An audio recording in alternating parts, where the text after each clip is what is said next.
Je me souviens d'une élève qui s'est formée en drainage lymphatique du nom de Fabienne. Fabienne, c'était une masseuse déjà depuis de nombreuses années et elle avait un certain succès en massage classique. Mais souvent, elle avait des clients qu'elle ne pouvait pas aider. Ils avaient les jambes lourdes, des œdèmes et c'est pour ça qu'elle s'est dit « je vais me lancer dans le drainage lymphatique histoire d'avoir une autre corde à mon arc ».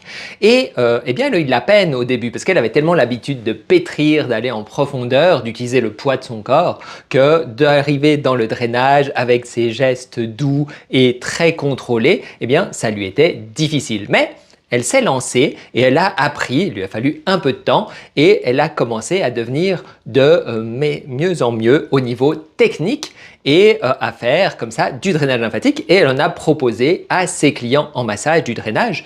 Et ensuite, elle nous a dit qu'elle faisait de plus en plus de drainage parce qu'elle avait des résultats positifs, largement plus positifs en règle générale avec le drainage que le massage et la plupart de ses clients lui redemandaient plus du drainage que du massage. Et aussi avec le temps, elle s'est mise à mieux aimer faire du drainage que faire du massage classique. Donc ça, c'est une possibilité aussi. On peut mélanger le drainage et le massage et puis après voir lequel est le plus efficace pour nos clients. Et toi, qu'en penses-tu? Laisse-le nous en commentaire.